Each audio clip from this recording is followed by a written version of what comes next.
Hello and welcome dear students. आप सबका स्वागत है आपके अपने YouTube channel BA BSc mathematics में। तो स्टूडेंट्स, आज जो हम डिस्कस करने वाले हैं वो है paper one algebra. Chapter one हम डिस्कस करेंगे मैट्रिक्स। तो बच्चों, बीए बीएससी मैथमेटिक्स में जो आपका फर्स्ट ईयर है उसमें आपके 3 पेपर्स हैं। फर्स्ट पेपर है बच्चों आपका अलजेब्रा, सेकंड पेपर है आपका कैलकुलस एंड जो थर्ड पेपर है वो है आपका सॉलिड ज्योमेट्री। तो हम बच्चों सीक्वेंस में इनको पढ़ेंगे। सबसे पहले हम क्या करेंगे, हम पेपर वन अलजेब्रा का फर्स्ट पार्ट यानी कि फर्स्ट चैप्टर हम कंप्लीट करेंगे मैट्रिक्स का। ऐसे ही इसके बाद हम जो सेकंड पेपर हमारा कैलकुलस उसका फर्स्ट चैप्टर पढ़ेंगे और उसके बाद हम सॉलिड ज्योमेट्री का हम एक फर्स्ट चैप्टर या जो भी हम चैप्टर पढ़ने वाले हैं सीक्वेंस में हम चैप्टर पढ़ने वाले हैं। ठीक है, तो स्टार्ट करते हैं आज का हमारा जो डिस्कशन है, यानी कि paper one algebra chapter one matrices. अब बच्चों मैट्रिसेस आपने जो है अच्छी प्रकार से जो है क्लास 12th में पढ़ी होगी और मैं आपको यही मानकर पढ़ाऊंगा कि आपको जो 12th का बेसिक है वो अच्छी प्रकार से आता है। अगर बच्चों आपको नहीं आता है तो आप एक बारी जो है गो थ्रू करिएगा उस जो है कंटेंट से जो आपने क्लास 12th में पढ़ा है। आप चाहे एनसीईआरटी बुक से या फिर एलिमेंट की बुक से किसी बुक से भी पढ़ सकते हैं, बिल्कुल बेसिक सा। फिर भी हम स्टार्ट करेंगे बच्चों हमारा टॉपिक मैट्रिक्स। तो मैट्रिक्स हमें पता है क्या होती है बच्चों कि हमारे पास जो mn एलिमेंट्स होते हैं, mn एलिमेंट्स की अगर हम एक स्पेसिफिक अरेंजमेंट कर दें, उन अरेंजमेंट को हम एक इस प्रकार से स्क्वायर ब्रैकेट के अंदर क्लोज कर देते हैं तो हम उसको मैट्रिक्स बोलते हैं। जैसे हम बोलते हैं कि इस प्रकार से हमें कोई मैट्रिक्स ए है तो हम उसको इस प्रकार से 2 3 4 5 इस प्रकार से हमारे पास एक मैट्रिक्स है। अब ये मैट्रिक्स है और मैट्रिक्स की आपको टाइप भी पता होंगे कि किस किस टाइप की होती हैं। तो जस्ट हम डेफिनेशन आपको पता ही है, एलिमेंट्स आपको पता ही है क्या होते हैं, सब कुछ पता है। तो हम सबसे पहले हम जो है वो डेफिनेशन से स्टार्ट कर लेते हैं। डेफिनेशन हमने क्या किया कि mn एलिमेंट्स की arrangement, the arrangement of n elements in a specific order, किसी ऑर्डर में हम जो है उसको अरेंज कर देंगे तो हमें क्या बोलेगा, उसको मैट्रिक्स बोल देंगे। अब हमारे पास टाइप्स आते हैं जो हम स्टार्टिंग में पढ़ते हैं बच्चों। सबसे पहले हमें पता है कि हमें रेक्टेंगुलर मैट्रिक्स पता है, रेक्टेंगुलर मैट्रिक्स। अब इस रेक्टेंगुलर मैट्रिक्स में हम क्या पढ़ने वाले हैं कि जो मैट्रिक्स ऐसे मैट्रिक्स जिसका ऑर्डर m क्रॉस n हो लेकिन m और n इक्वल नहीं हो तो वो मैट्रिक्स हमारे पास रेक्टेंगुलर होगी। जैसे 2 into 5 2 into 3 4 into 3 इस प्रकार से m और n इक्वल नहीं होनी चाहिए। सेकंड हमारे पास क्या है, स्क्वायर मैट्रिक्स। अब स्क्वायर मैट्रिक्स में क्या होगा, अगर उसका ऑर्डर m क्रॉस n है और m और n इक्वल है that means this is a square matrix. Clear, ये आपने जो है क्लास 12th में जो है अच्छी प्रकार से पढ़ा हुआ है। उसके बाद हम और पढ़ते हैं रो मैट्रिक्स, ये भी आपने पढ़ी हुई है। रो मैट्रिक्स, अगर only single row a matrix has only a single row, अगर उसके अंदर एक सिंगल ही रो हो तो उसको हम क्या बोलेंगे, रो मैट्रिक्स। और अगर एक ही रो है बच्चों तो उसके अंदर कॉलम तो कितने हो सकते हैं, यानी कि उसका जो ऑर्डर होगा हमारा वो किस प्रकार से होगा, 1 into n टाइप का, 1 रो एंड n कॉलम्स। ऐसे हम क्या बोलते हैं उसको, कॉलम मैट्रिक्स भी हम डिफाइन कर लेते हैं। तो हमारी जो कॉलम मैट्रिक्स होगी कि matrix has only a single column, single क्या हो, कॉलम। अगर उसके अंदर एक ही कॉलम आपको दिखाई दे रहा है यानी कि इस प्रकार से m into 1, एक ही कॉलम आपको दिखाई दे रहा है तो वो क्या होगी, कॉलम मैट्रिक्स हमारे पास हो जाएगी। उसके बाद हम डिफाइन करते हैं हमारी डायगोनल मैट्रिक्स। डायगोनल मैट्रिक्स बच्चों एक स्पेशल टाइप है किसी मैट्रिक्स का जिसमें जो हमारे पास मैट्रिक्स होती है, मान लीजिए इस प्रकार से कोई मैट्रिक्स है ये, ठीक है, और कैसे मैट्रिक्स है, स्क्वायर मैट्रिक्स। जैसे इसका ऑर्डर बच्चों मान लीजिए हम 3 क्रॉस 3 लिखते हैं तो इसके ये फर्स्ट एलिमेंट है a11, ये सेकंड एलिमेंट है इसका 1 2, ये 1 3, ये 2 1 2 2 एंड 2 3, a 3 2 सॉरी 3 1 3 2 एंड, तो इसके जो नॉन डायगोनल एलिमेंट्स है ये सारे के सारे एंट्रीज जो है वो जीरो हो जाती हैं। यानी कि अगर इसको हम बोले कि अगर ये डायगोनल मैट्रिक्स इसकी कन्वर्ट करना है तो डायगोनल मैट्रिक्स कुछ इस प्रकार से बनेगी, A11 0 0 0 A22 0 0 0 A33 and this is a diagonal matrix. इसमें डायगोनल एलिमेंट्स तो आपको दिखाई दे रहे हैं बट जो नॉन डायगोनल एलिमेंट्स है वो आपको दिखाई नहीं देंगे। ठीक है, ये हमारे पास कौन से बच्चों डायगोनल मैट्रिक्स है, इसको हम जनरली क्या बोलते हैं डायगोनल मैट्रिक्स। चलिए कुछ आगे हम डिस्कस करते हैं। इसके बाद डायगोनल मैट्रिक्स के बाद हम डिफाइन करते हैं स्केलर मैट्रिक्स को। स्केलर मैट्रिक्स देखिए क्या होती है स्केलर मैट्रिक्स। अब जो स्केलर मैट्रिक्स है हमारी कि एक ऐसी डायगोनल मैट्रिक्स, एक ऐसी डायगोनल मैट्रिक्स जिसके जो डायगोनल एलिमेंट्स हैं वो सभी इक्वल हो। If diagonal elements of a diagonal matrix are equal, तो कहने का साफ साफ बच्चों मतलब ये हुआ कि जो हमारा A11 है, A22 है और A33 ये डायगोनल एलिमेंट है। अगर हम 3 क्रॉस 3 की बात कर रहे हैं तो यानी कि हम इसको स्पेशली ऐसे बोल दें कि A हमारे पास कोई मैट्रिक्स है, या हम इसको डायगोनल स्केलर मैट्रिक्स हम मान लेते हैं। A मैट्रिक्स हमारे पास है कुछ इस प्रकार से 2 0 0 0 2 0 0 0 and 0। This is a scalar matrix क्योंकि इसके जो डायगोनल एलिमेंट्स हैं, सॉरी जिसके जो डायगोनल एलिमेंट्स हैं वो सारे के सारे क्या हैं इक्वल है। ऐसे ही हम बात करते हैं आगे यूनिट मैट्रिक्स की। यूनिट मैट्रिक्स, इसको हम बच्चों यूनिट मैट्रिक्स बोलते हैं या हम इसको यूनिटरी मैट्रिक्स भी बोलते हैं, एक ही बात है। यूनिट बोल दो या यूनिट मैट्रिक्स बोल देते हैं। यूनिट मैट्रिक्स में क्या होगा कि अगर ये डायगोनल एलिमेंट्स सारे के सारे 1 हो जाए, each diagonal element is equal to 1, यानी कि अगर इसी मैट्रिक्स के अंदर हम इन सबको 1 कर दें, यानी कि ए हमारे पास कोई मैट्रिक्स है तो हम उसको बोलेंगे 1 0 0 0 0 0 1 0 0 0 1, ये हमारे पास एक यूनिट मैट्रिक्स है। या इसको बच्चों क्या बोलते हैं, एक आइडेंटिटी मैट्रिक्स भी बोलते हैं, आपने पढ़ा होगा आइडेंटिटी।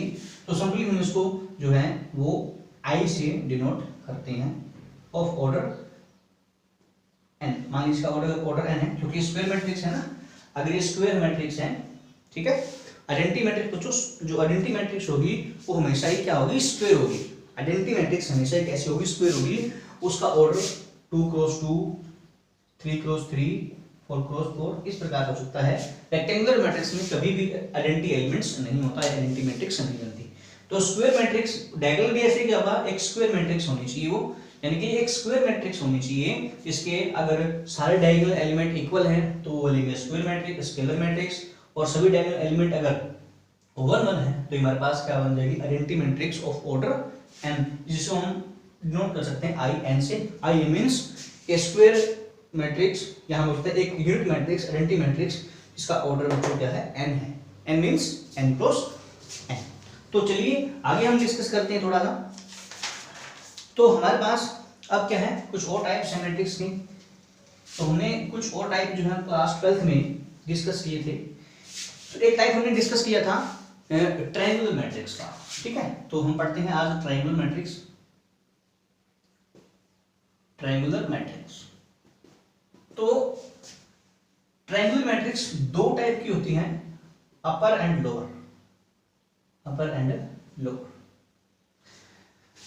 मान लीजिए हमारे पास एक मैट्रिक्स है A, यहीं से आपको मैं बता देता हूं वो मैट्रिक्स कैसी है, स्क्वायर मैट्रिक्स है, यानी कि इसका ऑर्डर m क्रॉस m या n क्रॉस n आप कुछ बना सकते हैं। मैं मान लीजिए 3 क्रॉस 3 की एक मैट्रिक्स बना रहा हूं, तो कुछ इस प्रकार से ये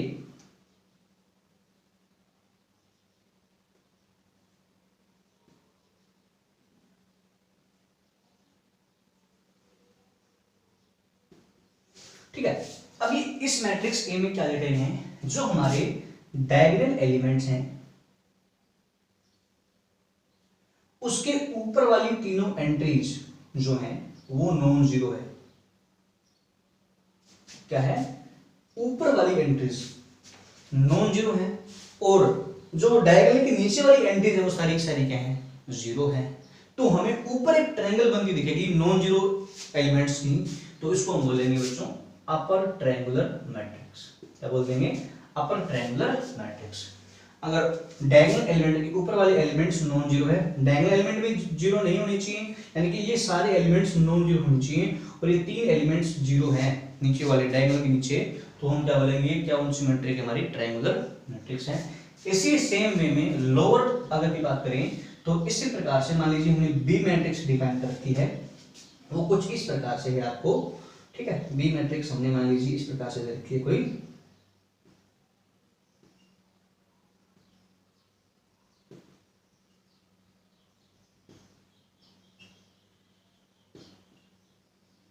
ठीक है? तो ये हमारे पास क्या है? डायगोनल है और डायगोनल के ऊपर वाली एंट्रीज जीरो है, तो नीचे हमें एक ट्रायंगल दिख रही होगी, इसलिए इसको क्या बोलते हैं? लोअर ट्रायंगुलर मैट्रिक्स बोल देते हैं। लोअर ट्रायंगुलर मैट्रिक्स हम इसको बोल देते हैं, ठीक है? बाकी आपने पढ़ा ही होगा, ज्यादा आपको बताने की जरूरत नहीं बच्चों, क्योंकि हम जो है वो डिस्कस करेंगे थोड़ा सा हटके, क्योंकि हमें बीएससी पार्ट 1 के अंदर जो है हमें नॉलेज होनी चाहिए मैट्रिक्स की अच्छी, जो हमने मैट्रिक्स 12th में पढ़ी है उसकी अच्छी नॉलेज हमें होनी चाहिए, तभी हम जो है उसको टैकल कर पाएंगे। उसके बाद हम पढ़ने वाले हैं हमारे पास ट्रांसपोज। ये भी आपने अच्छी प्रकार से पढ़ा हुआ है, फिर भी ट्रांसपोज ऑफ ए मैट्रिक्स। तो ट्रांसपोज क्या होगा? सिंपल सा आपको पता है, अगर मान लीजिए ए कोई मैट्रिक्स है और उसके एलिमेंट्स कुछ इस फॉर्म में है ए आई जे, और उसका ऑर्डर अगर m क्रॉस n है, तो अगर इस मैट्रिक्स के हम रो और कॉलम को इंटरचेंज कर दें, यानी कि ए जे आई कर दें, रो और कॉलम को इंटरचेंज कर दें, तो ये जो मैट्रिक्स हमें मिलेगी ये मिलेगी ए ट्रांसपोज, ठीक है? रो और कॉलम को इंटरचेंज करने के बाद जो मैट्रिक्स हमें मिलती है वो हम क्या बोलते हैं? उसको ट्रांसपोज ऑफ ए मैट्रिक्स, ठीक है? अब यहाँ पर कुछ प्रॉपर्टीज आपको पढ़नी है ट्रांसपोज की। पहली प्रॉपर्टी ये है कि transpose of A transpose matrix, किसी भी मैट्रिक्स का हमने ट्रांसपोज किया और फिर से ट्रांसपोज ले लिया तो वो मैट्रिक्स ही होता है खुद। तो कैसे? देखिए जी, हमने क्या किया? ए आई जे मैट्रिक्स है कोई m क्रॉस n ऑर्डर की, हमने उसका ट्रांसपोज किया तो क्या हुआ? ए जे आई n क्रॉस n, उसका ऑर्डर चेंज हो गया, रो और कॉलम इंटरचेंज हो गई। अगर मैं फिर से इसका अगर ट्रांसपोज कर देता हूं तो आपको क्या मिलेगा? फिर से एक और मैट्रिक्स मिल जाएगी, अब फिर से इसके रो और कॉलम जो है इंटरचेंज हो जाएंगे, ए आई जे, और ये हो जाएगा n m इंटू n, तो ये तो a ही है, इसलिए transpose of A transpose matrix, यानी कि मैट्रिक्स का ट्रांसपोज का हम ट्रांसपोज करते हैं तो वो मैट्रिक्स के इक्वल ही आता है। सेकंड प्रॉपर्टी हमारे पास क्या है कि अगर हम a और b का ट्रांसपोज करते हैं तो इनको हम सेपरेट कर सकते हैं, a transpose plus b transpose. Clear? a plus b का transpose, a transpose b transpose. अगर किसी a स्केलर को मल्टीप्लाई करके हम उस मैट्रिक्स का ट्रांसपोज करते हैं तो स्केलर आपका मैट्रिक्स से बाहर आ जाएगा और उस मैट्रिक्स का ट्रांसपोज हो जाएगा। ये स्केलर मल्टीप्लिकेशन का जो है रेगुलर सिंपल सा, अगर कोई भी स्केलर अगर मल्टीप्लाई में है तो। और last and least important rule हमारा क्या है बच्चों कि अगर ए बी, अगर मैट्रिक्स दो मैट्रिक्स है और ए और बी कंफर्टेबल है किसके लिए? मल्टीप्लिकेशन के लिए, और ए और बी का अगर हम ट्रांसपोज करते हैं तो उसका आंसर आता है B transpose A transpose, B transpose A transpose. Clear? चलिए, अब हमारे पास जो बेसिक आइडिया है, हमने जो क्लास 12th में पढ़ा था वो हमने कंप्लीट कर लिया। जितना हमने क्लास 12th में मैट्रिक्स के बारे में डिस्कस किया है वो हमने कंप्लीट कर लिया। अब हम मेन हमारे टॉपिक पर आते हैं एक नॉलेज के साथ कि अब हम कुछ जानते हैं मैट्रिक्स के बारे में। तो अब हम क्या पढ़ने वाले हैं? अब हम जो पढ़ने वाले हैं वो है conjugate of a matrix. Conjugate of a matrix. हो सकता है कुछ बच्चों ने ये वर्ड पहले सुना भी हो सकता है कुछ बच्चों ने इस क्लास 12th में किया भी हो, लेकिन ये हमारा इंपॉर्टेंट टॉपिक स्टार्ट होता है यहाँ से, कॉन्जुगेट ऑफ ए मैट्रिक्स। देखिए, जैसे हमारे पास कॉम्प्लेक्स नंबर होते हैं, कॉम्प्लेक्स नंबर हमारे मान लीजिए z है x प्लस आई वाई, तो अगर इस कॉम्प्लेक्स नंबर का हम कॉन्जुगेट निकालते थे क्लास +1 के अंदर तो क्या होता था? जस्ट हम क्या करते थे, उसका जो इमेजिनरी पार्ट है उसका साइन चेंज कर देते हैं तो हमें कंजुगेट मिल जाता है, जिसको हम बोलते हैं कॉम्प्लेक्स कंजुगेट। ऐसे ही मैट्रिक्स में भी होता है। मैट्रिक्स में भी क्या करेंगे, जो मैट्रिक्स हमें गिवन है उस मैट्रिक्स का कंजुगेट ले लेंगे। लेकिन अगर हमें इस चीज को समझना है कि मैट्रिक्स का कंजुगेट कैसे ले सकते हैं, क्योंकि मैट्रिक्स के एलिमेंट को अगर हम नेगेटिव करेंगे तो फिर क्या फर्क पड़ेगा। देखिए, हाँ क्या होगा, अगर मैट्रिक्स के एलिमेंट अगर कॉम्प्लेक्स नंबर की फॉर्म में गिवन है तो, यानी कि अगर मैट्रिक्स के जो एलिमेंट्स हैं वो कॉम्प्लेक्स नंबर की फॉर्म में गिवन है, a प्लस आई बी या x प्लस आई वाई की फॉर्म के हैं, तो हम उसका कंजुगेट ले सकते हैं। एग्जांपल के तौर पर मान लीजिए हमारे पास एक मैट्रिक्स है a 2 plus i 4 2 plus 2 minus 4i minus 3 plus 5i। मान लीजिए हमने ये मैट्रिक्स ले लिए, कोई भी रैंडम मैट्रिक्स हमने उठा लिया है। अब ये जो मैट्रिक्स आपको दिख रही है, इसके जो अंदर एलिमेंट्स दिख रहे हैं वो सारे के सारे कॉम्प्लेक्स नंबर्स हैं। आप कहोगे सर 4 तो नहीं है बच्चों, 4 भी कॉम्प्लेक्स नंबर की फॉर्म में कन्वर्ट कर सकते हैं। इसको हम लिख सकते हैं 4 प्लस 0i, कोई मैटर नहीं है। आप समझ आ रही चीज को। अगर हमारे पास z इक्वल्स टू, मान लीजिए आपको 5 गिवन है तो z equals to 5 plus 0i लिख सकते हैं a plus i b form में या x प्लस आई फॉर्म में, इसको हम कन्वर्ट कर सकते हैं। तो यहां से हमने देखा कि हमें a गिवन है, अब हमें क्या करना है, इसका कंजुगेट करना है। तो जैसे हमने z का कंजुगेट किया z बार, ऐसे ही मैट्रिक्स a का कंजुगेट कर देंगे a बार। तो जैसे हम z में z बार करते हैं, तो जैसे हम इस इमेजिनरी जो नंबर है यानी कि इमेजिनरी पार्ट है उसका साइन चेंज करते हैं, वैसे ही मैट्रिक्स में जितने भी एलिमेंट्स हैं उन सबके इमेजिनरी पार्ट का साइन चेंज कर दो। तो क्या होगा हमारे पास, a बार हमारे पास क्या बनेगा 2 minus i 4 minus 0i 2 plus 4i minus 3 minus 5i। ध्यान ये रखना है कि सिर्फ और सिर्फ इमेजिनरी पार्ट का ही साइन आपको चेंज करना है, यानी कि यहाँ प्लस था तो माइनस हुआ, यहाँ प्लस था तो माइनस हुआ। तो हम ये देख सकते हैं कि अगर हमारे पास इमेजिनरी पार्ट नहीं गिवन है तो ये हमें बेफालतू इतना जो है लिखने की जरूरत नहीं है, यानी कि अगर सिर्फ रियल पार्ट है तो रियल पार्ट को एज लिख दो, उसका साइन आपको चेंज नहीं करना है। तो यहाँ से a बार हमारे पास आ चुका है, तो this is called conjugate of a matrix. आप समझ में आ गया होगा कि हम किस प्रकार से कंजुगेट निकालेंगे किसी मैट्रिक्स का। उसके जितने भी हमारे पास इमेजिनरी पार्ट आपको गिवन होंगे उस इमेजिनरी पार्ट का साइन चेंज कर देंगे और हमें क्या मिल जाएगा, हमें कंजुगेट मिल जाएगा। ठीक है, कुछ प्रॉपर्टीज इसकी हम पढ़ लेते हैं, डिस्कस कर लेते हैं हम। तो देखिए, जैसे हम बोलते हैं कि अगर हमारे पास z पे कॉम्प्लेक्स नंबर है और z हमारे पास क्या होगा x प्लस आई होगा, सॉरी आई वाई, तो z बार क्या होता है x माइनस आई वाई।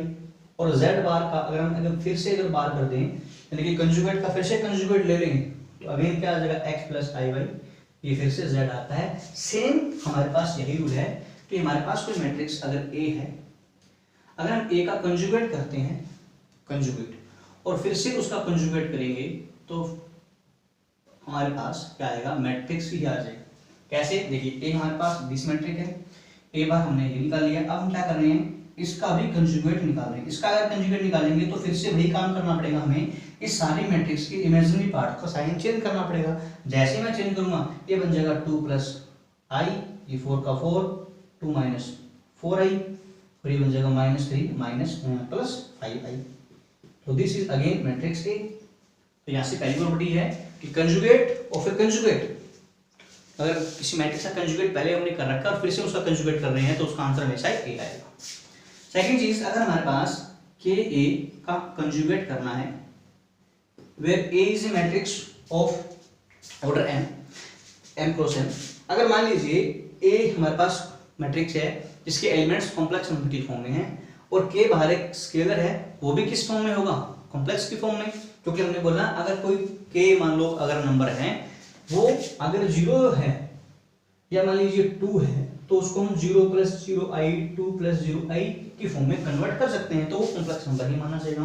तो के ए का जो कंजुगेट होगा वो क्या होगा, के का कंजुगेट और ए का कंजुगेट अलग से। क्लियर ये चीज, यानी कि आप दोनों का क्या ले लोगे, कंजुगेट ले लोगे। अगर के अगर कोई कॉम्प्लेक्स नंबर है तो उसका कंजुगेट आपको दिख जाएगा। अगर नहीं है तो real part as it is आपको मिल जाएगा स्केलर क्वांटिटी के रूप में। ऐसे ही हमारे पास ए अगर मैट्रिक्स है उसको हम कंजुगेट कर देंगे, ठीक है।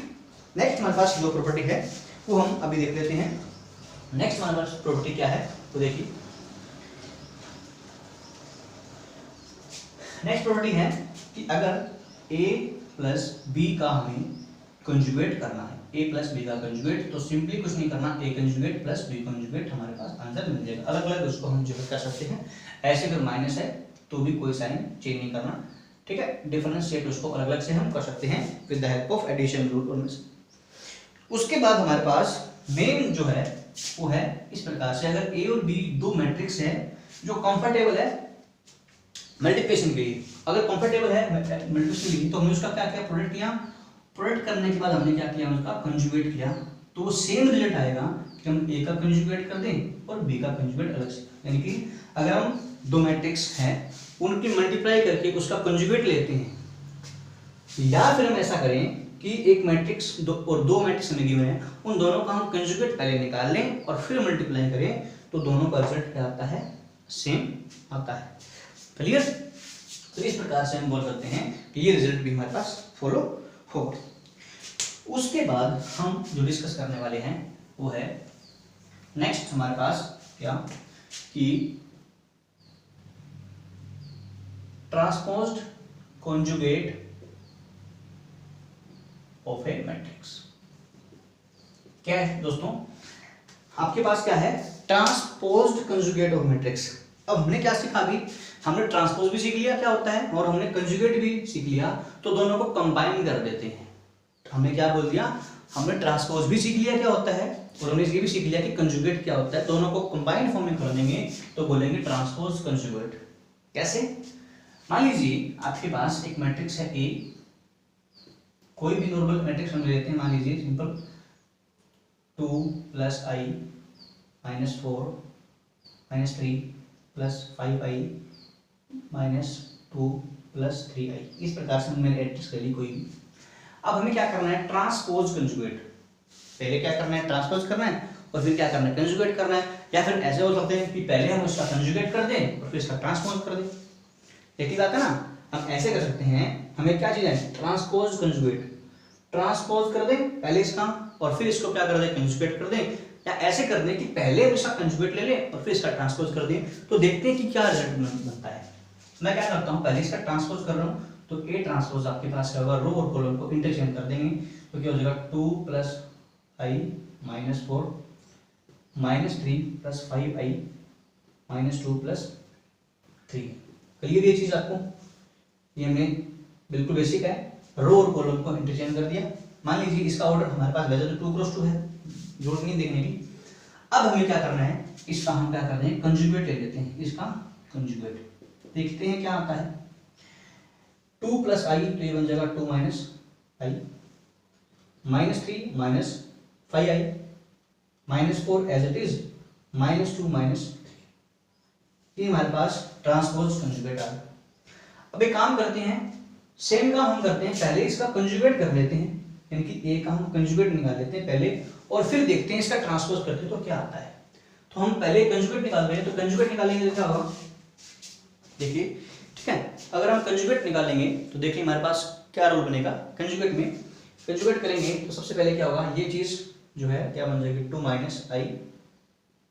4 - 3 + 5i और -2 - 3i। सॉरी यहाँ पर माइनस है क्योंकि तीनों मैंने पॉजिटिव क्वांटिटी ली है, तो यहाँ पर कोई फर्क नहीं पड़ने वाला, ठीक है।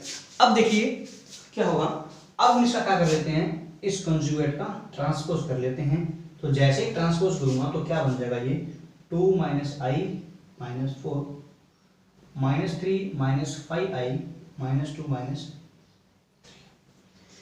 अब यहां से इन दोनों को कंपेयर कीजिए, 2 - i - 3 - 5i - 3 - 5i - 4। यानी कि हमने क्या देखा, कि हमने देखा कि अगर हम किसी मैट्रिक्स का ट्रांसपोज करते हैं, फिर कंजुगेट लेते हैं और फिर उसका ट्रांसपोज करते हैं, या फिर पहले हम उसका क्या करते हैं, ट्रांसपोज और उसका कंजुगेट ले लें, तो दोनों एक ही बात है, दोनों में कोई भी डिफरेंस नहीं है। ट्रांसपोज कंजुगेट मैट्रिक्स इस प्रकार से। अब हम बारी बारी से इस चीज को लिखेंगे तो हमें थोड़ा सा जो है कैलकुलेशन में या जो साइन में है जो गड़बड़ी दी जाती है, तो हम एक नोटेशन बना लेते हैं इस ट्रांसपोज कंजुगेट की। ठीक है, तो हम क्या कर लेते हैं, इसकी नोटेशन फिक्स कर लेते हैं, ट्रांसपोज कंजुगेट की फिक्स कर लेते हैं। तो हम क्या करते हैं, ट्रांसपोज कंजुगेट ऑफ मैट्रिक्स हम लिखते हैं, अगर मैट्रिक्स ए है तो लिखते हैं ए थीटा से। अब ये पावर नहीं है, कभी आप समझोगे ये पावर है, ये नोटेशन है ट्रांसपोज कंजुगेट की, कि अगर हम ए थीटा लिख देते हैं तो उसको हम क्या समझेंगे कि वो क्या है, ट्रांसपोज कंजुगेट है। इसका मतलब ये दोनों वैल्यू ही हमारी किसके इक्वल है, ए थीटा के, और A theta means this is transpose conjugate of a matrix. इसको भी बोलेंगे ट्रांसपोज कंजुगेट, ये भी ट्रांसपोज कंजुगेट है, और ये ए की थीटा है। क्लियर है आपको ये चीज? हाँ, तो हम इसकी एक सिंपल नोटेशन हमें बना ली कि A theta is called transpose conjugate of a matrix, यानी कि हम पहले मैट्रिक्स को ट्रांसपोज करें फिर कंजुगेट लें, या फिर पहले कंजुगेट करके ट्रांसपोज कर दें, दोनों में कोई डिफरेंस नहीं है। वो किसके बराबर आएगा, ए थीटा के, इसको हम बोलते हैं ए ट्रांसपोज। ठीक है, चलिए आगे देखिए। ठीक है, तो कुछ प्रॉपर्टीज हम डिस्कस करने वाले हैं। देखिए, अगर हम क्या करें, किसी मैट्रिक्स का ट्रांसपोज कंजुगेट ले लें और फिर उसका ट्रांसपोज कंजुगेट ले लें, तो वो आंसर ए के बराबर ही आएगा। ये आप देख सकते हो, जैसे हमने ट्रांसपोज किया था कि अगर हम ए का ट्रांसपोज करते हैं और फिर ट्रांसपोज करते हैं तो ए ही आता है, ए का कंजुगेट करते हैं और फिर कंजुगेट करते हैं तो ए ही आता है। तो दोनों का जो कॉम्बिनेशन है उससे भी हमें क्या मिलेगा, ए ही मिलेगा। यानी कि अगर किसी मैट्रिक्स का क्या करते हैं, ट्रांसपोज कंजुगेट, और फिर से क्या कर देते हैं, ट्रांसपोज कंजुगेट, तो मैट्रिक्स में ए ही मिल जाएगी, या कोई मैट्रिक्स लेकर चेक कर सकते हैं। क्लियर? यानी कि पहले हम क्या करेंगे, मैट्रिक्स ले लेंगे, उसको ट्रांसपोज करेंगे, फिर कंजुगेट ले लेंगे, उसके बाद जो मैट्रिक्स आएगी उसको फिर दोबारा से ट्रांसपोज कर देंगे, जो रिजल्ट निकलेगा उसका कंजुगेट ले लेंगे, तो वो मैट्रिक्स ही बन जाएगा। ठीक है, या आप एग्जांपल के तौर पर इसको कर सकते हैं। सेकंड प्रॉपर्टी हमारी ये है कि अगर हम ए और बी का सम करके उसका ट्रांसपोज कंजुगेट करते हैं तो वो सेम आता है, ए का ट्रांसपोज कंजुगेट प्लस बी का ट्रांसपोज कंजुगेट। जैसे हम ए ट्रांसपोज, क्योंकि ये इसी से बना है, क्योंकि ट्रांसपोज और कंजुगेट में ज्यादा डिफरेंस नहीं है। ट्रांसपोज आप प्रॉपर्टी वही फॉलो कीजिए ट्रांसपोज वाली, और ट्रांसपोज करने के बाद उसका कंजुगेट ले लेंगे। कंजुगेट हम कैसे भी ले सकते हैं। ठीक है, नेक्स्ट हमारे पास क्या है, हमारे पास अगर किसी नंबर ए से अगर हम मल्टीप्लाई कर रहे हैं और उसका हम ट्रांसपोज कंजुगेट कर रहे हैं, तो देखिए, देखो के का जो है वो ट्रांसपोज हो नहीं सकता, के का ट्रांसपोज नहीं सकता। क्यों? क्योंकि के एक स्केलर है और स्केलर का हम कंजुगेट ले सकते हैं। क्यों? क्योंकि अगर के कोई कॉम्प्लेक्स नंबर है तो के का हम जो है वो कंजुगेट तो ले सकते हैं, बट किसी नंबर का ट्रांसपोज नहीं कर सकते। तो हम इसको ऐसे ही रिप्रेजेंट करेंगे कि अगर के एक और थीटा है, तो ए के ए थीटा है, तो क्या होगा, के का ट्रांसपोज या सॉरी कंजुगेट और ए का ट्रांसपोज कंजुगेट। क्योंकि हम के का ट्रांसपोज कंजुगेट नहीं कर सकते, क्योंकि के अपने आप में क्या है, एक स्केलर क्वांटिटी है। ठीक है, हम पूरी मैट्रिक्स का ट्रांसपोज कर सकते हैं, किसी कॉम्प्लेक्स नंबर का हम कंजुगेट ले सकते हैं, उसका ट्रांसपोज नहीं कर सकते। इसलिए के ए थीटा क्या होगा, के बाद ए थीटा। नेक्स्ट हमारे पास प्रॉपर्टी क्या है, देखिए हमने पढ़ा था कि अगर ए बी का अगर ट्रांसपोज कर दें, सुनिए, अगर के ए बी का ट्रांसपोज कर दें तो हमारे पास क्या आएगा, बी ट्रांसपोज ए ट्रांसपोज। और अगर ए बी का ट्रांसपोज करने के बाद अगर कंजुगेट ले लें तो हम इसको बोल सकते हैं क्या, ए बी थीटा। आपको ठीक है, बिल्कुल सही है। तो अगर यहां हमने ट्रांसपोज कर दिया है तो यहां ट्रांसपोज होगा, तो क्या बन जाएगा, बी थीटा ए थीटा। यानी कि हमारे पास क्या बन जाएगा कि अगर हम ए बी का ट्रांसपोज कंजुगेट ले रहे हैं तो उसका आंसर आएगा बी का कंजुगेट इनटू ए का conjugate. Transpose conjugate, A B का transpose conjugate is equal to B conjugate, B का ट्रांसपोज कंजुगेट इनटू ए का ट्रांसपोज कंजुगेट। तो स्टूडेंट्स, नेक्स्ट हमारे पास जो है क्या है, वो क्या रहेगा, वो देखिए, वो है रहेगा adjoint of a square matrix. Adjoint of a square matrix. देखिए स्टूडेंट, नेक्स्ट हमारे पास क्या रहने वाले डेफिनेशन है हमारे पास, adjoint of a square matrix. क्या होता है एडजॉइंट समझते हैं इस डेफिनेशन से कि इफ ए आई जे, ये हमारे पास कोई मैट्रिक्स डिफाइन है, ए आई जे उसके जो है एलिमेंट्स हैं, in is A n rowed square matrix. Matrix कैसे बच्चों, ये है एक स्क्वायर मैट्रिक्स है, ठीक है, एन रोड, यानी कि उसका जो ऑर्डर होगा वो क्या होगा, एन क्रॉस एन होगा। Then adjoint of A is defined to be another n rowed square matrix. जो एडजॉइंट होगा एक another n rowed square matrix होगी, which is the transpose of n rowed square matrix a i j. अब ये ए i जे और वो ए i जे अलग अलग है। ये जो ए आई जे एलिमेंट्स हैं वो किसी अनदर मैट्रिक्स के हैं, वो कोई और मैट्रिक्स है। वो मैट्रिक्स कौन सी है, where a i j denotes the cofactor of a i j in the determinant A. अब आपको कोफैक्टर्स और माइनस निकालने आपको आते ही है। आपने क्लास 12th के अंदर जो डिटरमिनेंट जो हमने पढ़ा था, प्रॉपर्टीज हमने पढ़ी थी मैट्रिक्स में, तो हमने क्या निकाले थे बच्चों, कोफैक्टर्स निकाले थे। तो जो हमारे कोफैक्टर्स होते हैं, उन कोफैक्टर्स से जो हमें मैट्रिक्स मिलती है, उस मैट्रिक्स का अगर हम ट्रांसपोज ले लें तो वो डिफाइन कैसे होगा, then the adjoint of a matrix is defined at adjoint of A, where a i j, जो एडजॉइंट ऑफ ए होगा ये इस कोफैक्टर से जो मैट्रिक्स बनी है उसका ट्रांसपोज लेने पर आएगा। ठीक है, ठीक है, where a i j is the cofactor of a i j in the determinant A for all a i j. ठीक है, और ये जो हमारे पास जो मैट्रिक्स जो है ए आई जे का डिटरमिनेंट होगा, और ए आई जे का डिटरमिनेंट यानी कि जो ए आई जे का जो डिटरमिनेंट हम निकालेंगे, उस डिटरमिनेंट से जो कोफैक्टर्स निकलेंगे, कैसे निकलते हैं वो हम अभी सीखेंगे कि कोफैक्टर्स कैसे निकालेंगे। वैसे आपको पता भी है, आपने 12th क्लास में पढ़ा हुआ है, फिर भी हम यहाँ पर एक बार डिस्कस करेंगे कि कोफैक्टर क्या होते हैं और कोफैक्टर से कोई भी मैट्रिक्स किस प्रकार से हम फाइंड करते हैं। ठीक है, तो आप डेफिनेशन को नोट कर लीजिएगा। तो हम अब डिफाइन करने वाले हैं एडजॉइंट ऑफ ए। ठीक है, चलिए डिफाइन करते हैं अब। तो सबसे पहले हम बच्चों डिफाइन करना सीखते हैं कि एडजॉइंट कैसे डिफाइन होता है। तो हमें क्या करना है, एडजॉइंट ए निकालना है, मैट्रिक्स आपको गिवन है। तो सबसे पहले हमें क्या करना है, इस मैट्रिक्स का एडजॉइंट निकालना है। यानी कि हमें पहले क्या करना होगा, पहले हमें ऐसी मैट्रिक्स ढूंढनी होगी जिसके कोफैक्टर्स निकाल लेंगे, और कोफैक्टर्स निकालने के बाद हम क्या करेंगे, एक मैट्रिक्स बनाएंगे और उसका ट्रांसपोज ले लेंगे। तो सबसे पहले हम निकालते हैं क्या, कि हम निकालते हैं कोफैक्टर्स। क्या निकालेंगे, कोफैक्टर, यानी कि कोफैक्टर्स ऑफ फर्स्ट रो निकालते हैं। इस रो के हम कोफैक्टर्स निकालते हैं। ठीक है, तो मान लीजिए फर्स्ट रो का कोफैक्टर, फर्स्ट ये वैल्यू क्या होगी हमारी, a11 होगी, क्योंकि a1 ये स्मॉल a ये है हमारे पास a11, और हमें कोफैक्टर निकालना है a11। तो a11 क्या होगा हमारे पास, a11 क्या होगा, इसको और इसको छोड़ देंगे तो क्या बचेगा, -3 1 1 2। इसको सोल्व कर लेंगे, इस डिटरमिनेंट को सोल्व कर लेंगे तो हमें a11 मिल जाएगा। ऐसे ही a12 क्या होगा, a12 a जो हमारा 12 होगा वो किसके बराबर होगा, a12। ठीक है, फर्स्ट रो और सेकंड कॉलम को छोड़ देंगे, क्या बचेगा 2 1 1 2 2 1 1 2। ठीक है, ये हमारे पास क्या है, a1। ऐसे ही हम क्या निकालेंगे, फर्स्ट रो में a13 निकाल लेते हैं पहले, क्या होगा देखिए 13।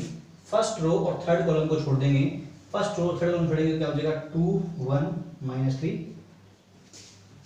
क्लियर। तो हमने क्या किया, हमने निकाल लीजिए फर्स्ट कोफैक्टर्स निकाल ली। तो हमारे पास a11 की वैल्यू लिख लीजिए, क्या आएगी, हम लिख लेते हैं 3 × 2 -6 और -1, ये हो जाएगा -2 -6 -1, तो ये आपके पास -7 वैल्यू होगी। हम a12 निकाल लेते हैं, क्या होगा 2 2 4 -1 4 -1 3 हो जाएगी, और 2 1 2, यानी कि a13 हमारे पास क्या निकलेगा, 2 × 1 2 -1 × -3 तो ये +3 हो जाएगा, तुम्हारे पास क्या बनेगा 5 बन जाएगा। ठीक है, तो हमारे पास ये हमारे पास कोफैक्टर आ गए फर्स्ट रो के, क्या -7 -3, सॉरी क्योंकि हमने सेकंड रो ना, तो प्लस माइनस माइनस, यहाँ पर हमारे पास साइन जो है जो माइनस के साथ में आएगा a12 में, यहाँ पर साथ में माइनस के साथ आएगा, माइनस का ओपन होगा ये a12 है, ये माइनस तो कोफैक्टर है ना, तो प्लस माइनस प्लस, तो ये -7, हमारे पास माइनस के साथ ओपन होगा तो ये वैल्यू आ जाएगी माइनस। ठीक है, अब ऐसे ही मैं क्या कर लेता हूं, अब निकाल लेता हूं cofactor of second row, cofactor of second row. अगर हम सेकंड रो के निकालते हैं, सेकंड रो हमारे पास का ये, यानी कि पहले निकालेंगे हम 2 1 2 1 प्लस माइनस प्लस माइनस आएगा, माइनस साइन। ठीक है, तो क्या होगा, सेकंड रो और फर्स्ट कॉलम को, सेकंड रो और फर्स्ट कॉलम को छोड़ देंगे तो क्या हो जाएगा 5 2 1 7 5 1 7 2, ये बच गया। ऐसे ही निकालेंगे क्या 8 2 2, ऐसे आप ऐसे देख सकते हो कि इन दोनों का अगर सम जो है इवन है तो प्लस साइन आएगा, और सम अगर ओड है तो नेगेटिव साइन। यहाँ पर सम उनका ओड हुआ तो नेगेटिव साइन आएगा, यहाँ पर पॉजिटिव आएगा 2 2, सेकंड रो और सेकंड कॉलम को छोड़ देंगे तो 3 7 1 2 3 7 1 2। तो ऐसे अगर हम निकाल लें a 2 3 तो साइन आएगा नेगेटिव के साथ। ठीक है, a 2 3 में नेगेटिव साइन क्या क्यों आएगा, क्योंकि इन दोनों का सम ओड है। तो यहाँ से क्या बन जाएगा, ये यहाँ से हमारे पास बन जाएगा सेकंड रो और थर्ड कॉलम को छोड़ देंगे तो 3 5 1 1 3 5 1 1। तो यहाँ से हम निकाल लेते हैं हम अभी a21, तो a21 की वैल्यू कितनी आ जाएगी, 5 2 10 -7 and -7 this is 3। a22 minus तो पहले से बाहर लगा हुआ है, सॉरी यहाँ पर माइनस है ना, माइनस यहाँ बाहर लगा हुआ है तो माइनस के 3 आ जाएगी, यहाँ पॉजिटिव भी आएगा। यहाँ पर वैल्यू आ जाएगी 3 2 6 -7, तो 6 -7 दिस इज -1 एंड a23 ये नेगेटिव साइन ओपन होगा, ये हमारे पास क्या रहेगा 1 इंटू 3 3 -5 3 -5 इन -2 +2। ये हमारे पास a11 आ गया, a12 आ गया, a13 आ गया, 2 ऐसे ही हम कोफैक्टर निकाल लेंगे किसके, थर्ड रो। ठीक है, थर्ड रो पे हम क्या निकाल लेंगे, कोफैक्टर्स निकाल लेंगे। ठीक है, ये आपको नहीं दिख रहा होगा, ऊपर लिख देता हूँ मैं, जो हमारी a23 की वैल्यू आई है वो आई है हमारे पास +2। ठीक है, यहाँ हम निकालेंगे कोफैक्टर ऑफ थर्ड रो। चलिए थर्ड रो पे हम क्या निकालते हैं, कोफैक्टर निकालते हैं थर्ड रो, यानी कि हम निकालेंगे a31। अभी a31 3 और 1 पॉजिटिव है तो हमारे पास साइन पॉजिटिव ही आएगा, नेगेटिव नहीं आएगा। तो थर्ड रो और फर्स्ट कॉलम को छोड़ेंगे तो 5 7 -3 1। ठीक है, उसके बाद a32 ये नेगेटिव आ जाएगा। थर्ड रो और सेकंड कॉलम को छोड़ दीजिए 3 7 2 1 3 7 2 1 का डिटरमिनेंट निकाल सॉल्व कर लेंगे, और a33 तो पॉजिटिव होने वाला है 3 3, तो 3 5 और ये 3 5 2 और -3। ध्यान रखना कि हमें जो है कोफैक्टर्स कैसे निकालते हैं कि इनकी डिटरमिनेंट को सोल्व करना है। ठीक है, इनकी डिटरमिनेंट को सोल्व करने के बाद हमें क्या मिलेगा, कोफैक्टर्स मिलेंगे। तो हमारे पास यहाँ से a31 की वैल्यू डायरेक्ट कितनी आ जाएगी, देखिए ये आएगी 5 माइनस 7 3 21 प्लस 21 हो जाएंगे, यानी कि 26 हो जाएगी। a32 साथ नेगेटिव साइन आएगा, 3 7 सॉरी 3 14 दिस इज 11। ठीक है, पॉजिटिव 11। और a33 ये वैल्यू हमारे पास कितनी आ जाएगी, -9 -10 दिस -19। ये हमारे पास क्या आ गए, कोफैक्टर्स आ गए। अब क्या करेंगे, हमें एडजॉइंट ऑफ ए क्या होता है, एडजॉइंट ऑफ ए होता है हमारे पास जो हमारे पास मैट्रिक्स आई है, जो हमारे पास कोफैक्टर्स आए हैं। तो हमने क्या किया, हमारे पास अभी जो aij मैट्रिक्स आई है, जो aij हमने फॉर्म किया है उसको हम क्या कर देंगे, ट्रांसपोज कर देंगे, तो हमारे पास क्या मिलेगा, हमें मिलेगा एडजॉइंट ऑफ ए, कोफैक्टर्स की जो मैट्रिक्स बनेगी। तो पहले हम इसको लिख लेते हैं, हमारे पास क्या होगा -7 -3 और 5, उसके बाद -3 -1 और 2, उसके बाद 26 11 और -19। ये हमारे पास कोफैक्टर्स से जो मैट्रिक्स बनी है वो आ जाएगी। ठीक है, क्या आ जाएगी हमारे पास,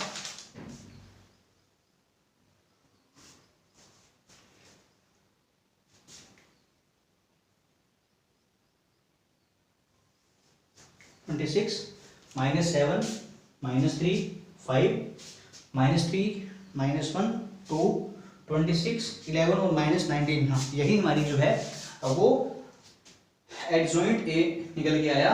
ये हमारे पास है कोफैक्टर से जो मैट्रिक्स बनी है वो। और अभी इसका क्या करना है, हमें ट्रांसपोज भी करना है। तो जैसे इसका ट्रांसपोज हम कर देंगे तो हमें क्या मिल जाएगा, हमें एडजॉइंट मिल जाएगा। तो ये साफ कर रहा हूं मैं, आप नोट कीजिए इसको। तो एडजॉइंट ऑफ ए हमारे पास, एडजॉइंट ऑफ ए है वो हमारे पास क्या बनेगा, इसके हम रो और कॉलम को इंटरचेंज कर देंगे, यानी कि -7 -3 5 -3 -1 2 26 11 and -19. This is adjoint of the matrix, adjoint of a square matrix।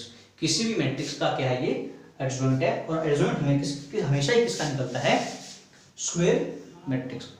तो हमने सीखा कि कोई भी मैट्रिक्स हमें गिवन है कि हम तो उसका एडजॉइंट कैसे निकालते हैं।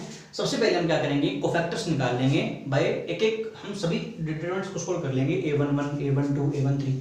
इस प्रकार से जितने भी हमारे पास n अगर हमारा ऑर्डर है तो n स्क्वायर मैट्रिक्स के उन सभी n डिटरमिनेंट को सोल्व कर लेंगे, यानी कि mn × n डिटरमिनेंट को सोल्व करने के बाद हमारे पास एडजॉइंट आ जाएगा। अब इस प्रकार से हम क्या कर सकते हैं, एडजॉइंट निकाल सकते हैं। क्लियर? ठीक है, आगे देखिए हमारे पास क्या है। तो दोस्तों देखिए आगे हमारे पास क्या है, थ्योरम 1 है।